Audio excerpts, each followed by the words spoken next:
Hello and welcome to the Squeaky Bum Time podcast, presented exclusively on the Chop Sports channel of the premier streaming network. We are recording this on Thursday, March 2nd. I'm your host, Laurent Courtines. In this episode, Harry the Haddock and Grimsby make history. Arsenal thrash hapless Everton, and the rivalry is renewed as Manchester United and Liverpool face each other in the league. But first, I'm having a sports crisis. So sport, why do we do it? Why do I pay attention? It drives me nuts. Before that, a little bit of housekeeping. Please like, subscribe, share the show. We're on squeakybumtimepodcast.com. We're on Laurent Courtines on YouTube, and you can find us on WhatsApp by finding the Squeaky Bum Time podcast on Facebook. Join the group, tell your friends, share the show, and let's get to it. Okay, sport.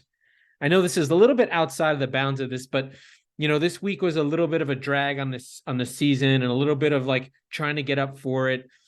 We had the bad Liverpool game against Crystal Palace. City sort of thrashed Bournemouth, and we're in a little bit of the doldrums after the World Cup. We're now sort of running things, and I get these moments every once in a while where I'm just like, why do I bother? I do 2 hours of podcasts. I do 2 hours of sports, and I do struggle with I don't know how else to say it. The kind of like, why am I doing this? Why do I follow sports? What is it for? Why am I driving myself nuts? And I often go into this when I think about, should I be doing more? Should I be doing this? Should I be learning how to shoot a bow? Should I be learning how to fix a car? And I go, well, I watch a whole day on Saturday, 4 hours of Premier League football, then another 3 hours to 4 hours a week on the podcast. What could I be doing with that full day of sport dedication? And I think to myself, man, could I be more? Could I be less? And I do ask, why do we follow sports? What does it do for us? Is it the endeavor of seeing incredible athletes do incredible things? Is it there to make us feel why is this thing grabbing me? Why am I sucked in? Sometimes in the abstract, you watch TV and you watch sports, you might be on your phone, you kind of lose the moments, but then you get sucked back in. And I just think about the final game of the season, Aston Villa being up 2 goals and City pulling it out with Ilkay Gundogan scoring 2 goals in 5 minutes and City winning the league. And those are moments where you chase them. They become like a drug, like heroin. Well, how do I get that sports fix again? And I guess I'm missing that at the moment. I feel it once in a while. I hope the Champions League rekindles it. I'm not jaded. I'm not like, oh, why do I bother? But it is something that creeps into my head, and I wondered if everyone else felt the same way. How do you keep your sport love going? How do you keep caring about it? How do you keep making it matter? And for me, it's been this podcast. It's been the WhatsApp group, Manny, John, Alex, BJ, Salerno, just keeping everything going, keeping the names, the faces, Christian out in Nottingham, bringing photos of Forrest to our games, Redmond bringing me shots of his running across New York City, and Chari telling us about what's going on at Top. So the gang that's regularly in our group keep me going, keep the show going, and I wonder what keeps everyone else going. Is it just to be part of a group? What do we do it for? What is it giving us? And I do wonder about that often. Anyway, let's get to the show. First, we will go to the FA Cup, and I'll give you the scores before we get into the great and powerful Harry the Haddock. So we have the FA Cup 5th round just finished, and we had some really good upsets. First, Grimsby Town in the 2nd division, recently up from Northampton, from the Northern Leagues, beating Southampton 2-1. This is not the giant killing it sounds like. Yes, it's a Premier League team. Yes, it's a good win, but Southampton did play a weakened side. And if Southampton is a relegation team and they went young and they played a weakened side, you can imagine how poor they were. But let's get to the rest of the scores. Brighton advanced to the quarterfinals by defeating Stoke on a nice goal by Ferguson from Matomo. They play well, looked good for me. Blackburn defeat Leicester City. Leicester still listless, not playing well. They advance. City defeat Bristol City. Not too much to write home about this one. A good Foden game, but Bristol City didn't really give much. The aforementioned Grimsby Town, Harry the Haddock defeat Southampton at home. Mighty Burnley defeat Fleetwood Town, who were down a man. They left it late into the 85th minute. Fulham defeat Leeds on a great Paulinho goal. Leeds not really showing too much. United leave it to what? Squeaky Bum Time to defeat West Ham 3-1. Garnacho with the beautiful goal there. And mighty Sheffield United on a changed team defeat Tottenham and advance to the quarterfinals. So our round 8 looks like this. Round 8 looks like this. City, let me just get the draw. Sorry about that. I thought I had it up, but I missed it. The draw looks like this. The weekend of March 18th, City play Burnley. Vincent Kompany returns to Man City. Man United at home get Fulham. Not an easy game. Sheffield United versus Blackburn Rovers. We will have a non-Premier League side in it. And then Brighton draw Grimsby at home. All Premier League teams at home. That's a big payday for Grimsby Town. And we go to see the Mariners of Grimsby and their giant killing. Grimsby Town, very small club. I knew a woman who I worked with at Tops who was from Grimsby, an awful redheaded twat, but let's not talk about her. But yeah, Grimsby are in Lincolnshire, way out in the middle of nowhere. Had some early history, were participants in one of the largest attended games in FA Cup history, 100,000 at Old Trafford in the 30s, but had been in hard times and had fallen out of the league. So last season, we've talked about Wrexham a lot. Grimsby Town were the team that put out Wrexham. Grimsby were in the National League, as we know from watching Wrexham, a very tough division, and Grimsby got out of it through the playoffs. Solihull Moors, I believe, went up on their own. Is that right? I could be wrong, but it doesn't matter. But Grimsby defeated Wrexham to take their spot, and Grimsby went into League Two. But Grimsby have a lot of history. They've been up and down the Premier League. They're a small fishing village in the northeast, sort of about 100 miles south of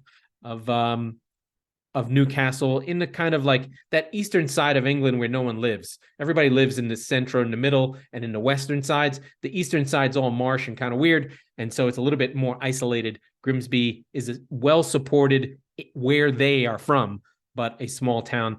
They get past Southampton, who were really poor and just didn't really put up much of a fight on 2 penalties. Now, to be fair to Southampton, they took like 20 shots and just could not get the goals they needed to defeat the mighty Haddock. Yeah, 22 shots, 3 on target. Listen, Grimsby only had 3 shots on target. 2 of them were penalties. It gives you a sense of where this game was. Yeah, not much for them, but the big deal for this is that this is a League Two team making it into the FA Cup quarterfinals. This is what an open system of football looks like. In the United States, we have the US Open Cup. They don't even know the schedule until 2 weeks before it starts. It starts really regionally. It doesn't really manage the country really well. To be fair to the US Open Cup, it has been around since 1922, but it's been all over the place. So the United States does have this, but it doesn't carry the magic of the cup. I mean, for a team like Grimsby Town, you know, we know that the FA Cup starts with 792 teams. And to be Grimsby Town at the bottom of League Two in 16th place, not in the relegation zone, they're not going to go down to the National League again, but to be in the last 8 for this team, it makes their season. Now, would they have rather had United? Sure, because that's a bigger payday, because they share the gate, but they will get Brighton. They will have a chance to show who they are. None of these guys are big name players, but for their division, they're pretty good. Like Gavin Holohan, who did score the 2 penalties, took 2 penalties. He showed Harry Kane how it's done on either side of the half. He's a guy who plays in a National League, Republic of Ireland. So this is an Irish kid, immigrant, playing in the freaking swamps of Grimsby in a fishing town. And they just get a chance to move on. What's great about Grimsby is they've got an amazing mascot called Harry the Haddock. People carry around plastic fish. People wear fish masks at the stadium. Just a little bit of a weird thing that you pick up from these local clubs. And these are what make the FA Cup so fantastic. It's just this opportunity of learning about another team, learning about a small team. And it's what works for football. It's what makes it such a fabric of people's lives. These folks out of Grimsby are going to have a day. They're going to go down to the South Coast. They're going to go to Brighton. They're going to go to a real place, unlike Grimsby. I'm just hammering on it because, it's fun. And they're going to find out about how well they can go in the FA Cup. So it's a really big deal to them. It makes a huge difference. Their manager, Paul Hurst, should feel a lot of credit, and they should feel really good about where they are in this season. So cool for them, cool for everyone else. I'm just going to give a little bit of conversation around other FA Cup items. Tottenham, another opportunity for silverware goes wanting against Sheffield. Now, Sheffield are a good team. They're not as good as Tottenham. Tottenham should not be losing to Sheffield United. Now, did Spurs start Harry Kane in this game? No, but they should have enough. I think the key thing here is that Richarlison isn't really doing that well. He's not been able to replace the goals and give the production that I think Spurs were looking for. So he doesn't score, and Tottenham just sort of whimper out of this 1-goal drought. They still haven't won a trophy since 2008, and that was a League Cup. So they're hurting. They do still have the Champions League. They're not going to win the Premier League. So the darkness for Spurs continues. For United, this is a nice win, a little squeaky bum time, a little energy. They keep the momentum going. The Ten Hag revolution is still revolutionizing. I think Weghorst again is the leader of the cheerleaders within the context of this these matches. So it is cool to see he's still part of this club. He's still driving them forward. He leads the celebrations. There's something about Weghorst that I think United fans probably really like. They know that he's pressing. They know that he's putting in effort. They know that he's not really supposed to be there. He's a weirdo. He's a little bit of a gangly guy, and he gets to be playing striker for Manchester United. And I think he knows that. And I think it shows in his play, and it makes it for a nice story around Wout Weghorst and the rest of the boys from United. Other things around the FA Cup. City, again, not really a problem. They move on. More interesting in that, it didn't hurt the team. Rico Lewis back in the side, not really too exciting. The biggest thing is that we draw Burnley and we get Vincent Kompany back playing against Pep Guardiola. Exciting stuff there. And a little bit on Burnley being sort of crap. But this is an opportunity for certain teams to win more trophies. It's an opportunity for, the favorites now have got to be United and City. A Manchester derby could be the final. Pretty easy to have happen. You never know with the draws, but that's where we are there. Now, we change gears away from the FA Cup. We had 2 midweek games of 2 teams on different spectrums, but we go to Arsenal. They played Everton. First 40 minutes of this game, not really much in the way of anything. Wasn't really exciting. I thought really Everton played well. They played their game. They did what they were supposed to do. Then a bit of real magic from Saka. The pass and the turn into space. Saka just fires it in from Zinchenko, if I remember. Zinchenko fires it into Saka. Saka takes it on the half turn, spins, gets into a tricky area, near post on the goal side and fires it in. Top bins. It's very much the Aguero goal around. My cat got in the way. Go.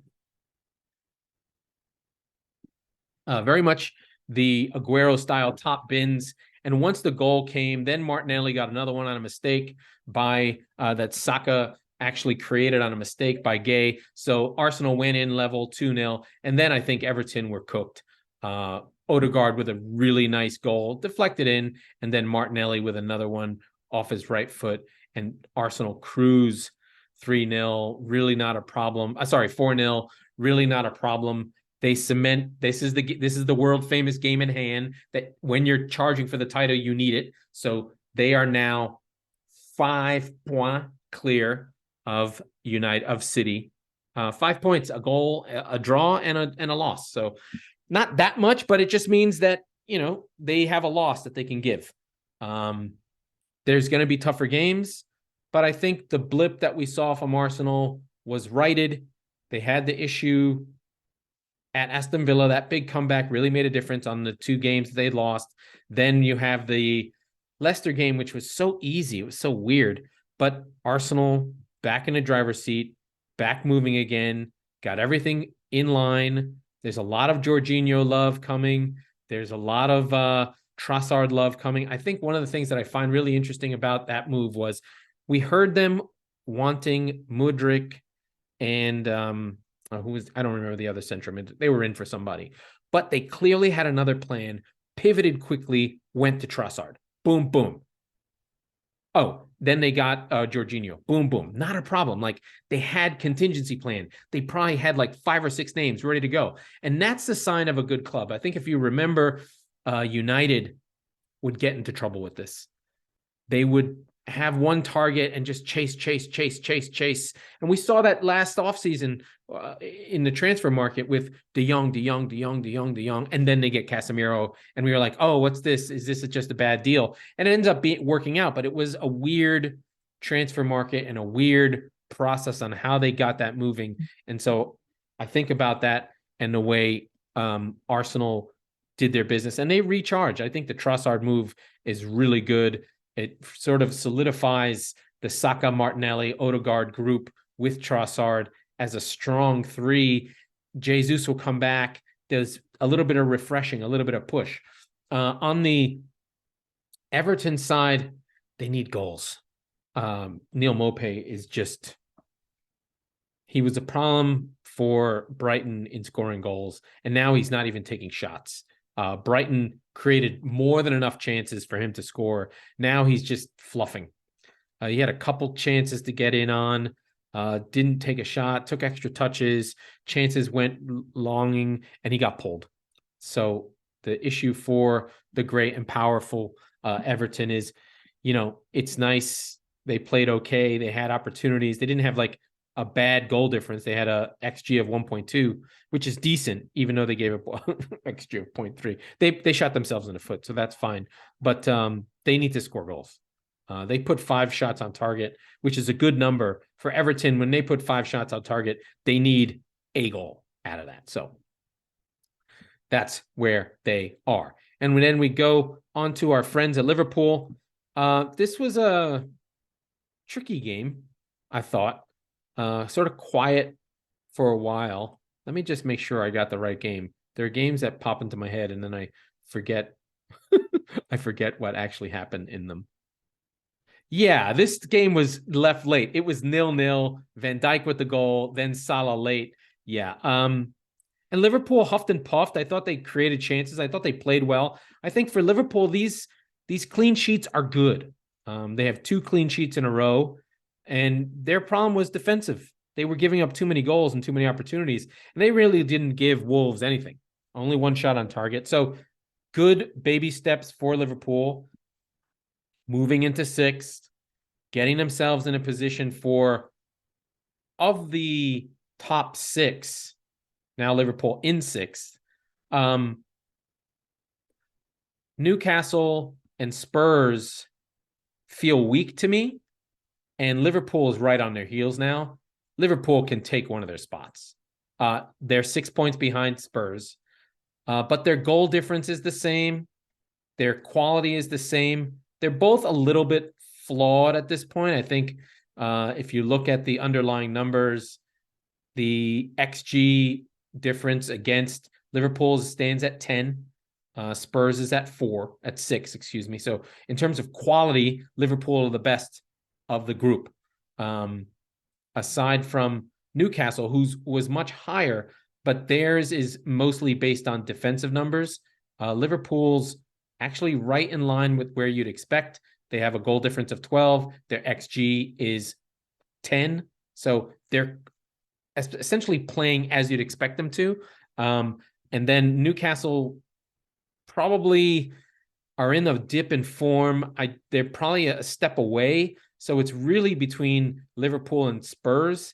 And I think in the long run, you trust Liverpool to find a way, especially with Jota coming back, especially with Diaz a couple weeks away. I think all those pieces that Liverpool have been missing, getting them back. I mean, as I like to say, if you've listened to the show for the long time, football is a weak link sport, and it's not always a direct issue that can help you, right? Like getting Jota and Diaz can actually help the Liverpool defense because of the way they press, the way they change things. If you look at what's happened a good example is look what's happened at Man United. Getting rid of Ronaldo and replacing him with Wout Weghorst has completely changed the value of Fernandes and Rashford because he's doing all the work. He's doing all the running. He's doing all the pressing and creating problems that creates attacking opportunities that score goals or stop a run from actually getting to a defense. So you can defend from the front, and the more options Liverpool has up front to defend, the less times their defense is going to be exposed, the less times the midfield has to be the one challenging. So maybe, a stronger link up front will change the way Liverpool can score and they'll move forward. Because I don't see much from Spurs that's going to pick them up. I mean, it'll be tight. I just think I trust Liverpool's institutional DNA to get them out of their funk and cover the 6 points ahead of Tottenham. That's just my own thinking. Now, on the Tottenham side, they could be going, well, Son hasn't scored any goals yet. So why are you saying that? Why are you pushing that? That narrative. So I do think about that. And then before we go further into the Man United preview of Liverpool, I do want to touch a bit more on the Bristol City result for City. This is a Foden Alvarez attack. Foden and Alvarez are really good, really young. City getting into gear, getting themselves together, do have Newcastle on the weekend. Lunchtime game will be difficult. The 3-3 at St. James's Park for City was a watershed game. It was the moment that Pep decided we're not going head-to-head with people. We're not playing up and down. We're not just going to kick the ball to Haaland. We're going to control games. And that was a moment where City's season kind of contracted a little bit, and we decided to be more defensive, and that's when he started pulling people into the midfield more than playing a back four and just going up and down. He got scared of Newcastle. But this is a weakened Newcastle coming off the League Cup that they'll be completely disappointed about, and now going into a game where they really can't create anything. City are a good opponent for Newcastle because Newcastle want to go on a break. But if City get more pragmatic like they have been, they may just sit deep if they get an early goal and just be like, go ahead, Newcastle, try and break us down, because they can't. They really can't. So that's really where we are and interested there. Now I'll take us on to, we talked a little bit about Liverpool. Talked a little bit about United and their West Ham game. Now the two meet in their Premier League clash on Sunday. This is a much, much, much bigger game for Liverpool than it is for United. United are living on their League Cup. They're ahead of schedule as well. They're pretty ensconced in the top three. I don't think they really think they're going to go for the title this year. But for Liverpool, winning a game away, is it away? Let me just make sure. Just got to check. I think it's on Sunday. I have it in front of me and then I lost it. So these are the sort of things that happen when you're recording live. It is at Anfield. So Sunday late, the crowd will be wild. Liverpool at Anfield taking on Man United. I mean, it's advantage United for sure. But if Liverpool want to get their season moving in the right direction, this is the game they absolutely must have. We know how these two teams play. We know that Diaz, Thiago are out. Joe Gomez still doubtful. Eriksen and Martial still out. Looks like Sancho's out. Might not come back. We'll see. And Luke Shaw looks like he picked up a knock against West Ham. And we'll see where these two teams go. But it's closer than you'd expect. Young Basetic is going to have to play more of a role. He's going to have to handle Casemiro, Sabitzer, and Fernandez. And we'll see how this goes. I think that we see real Liverpool come out. It'll be one of these things where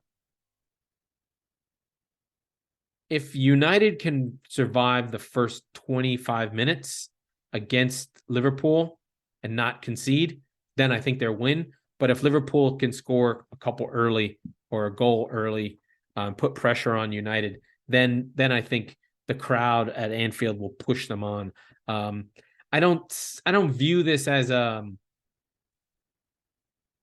Real Madrid situation where United can come back. They're not quite at that level. They've been winning good games. I get it. It's nice. It's a good story. Rashford on form. But Liverpool at Anfield against United is different gravy. This is a different thing.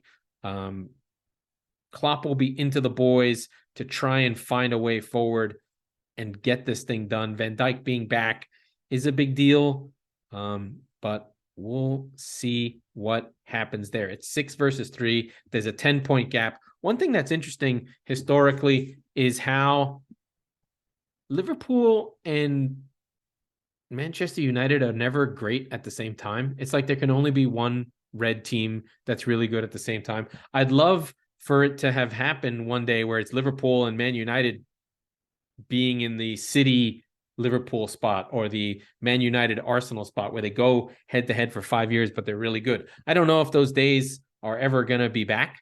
I don't know how those days will come back because it would mean that my team's in bad shape, but it's a huge deal for Liverpool. And speaking of old time matchups, we have Chelsea versus Leeds, one of the great rivalries of the 60s and the 70s.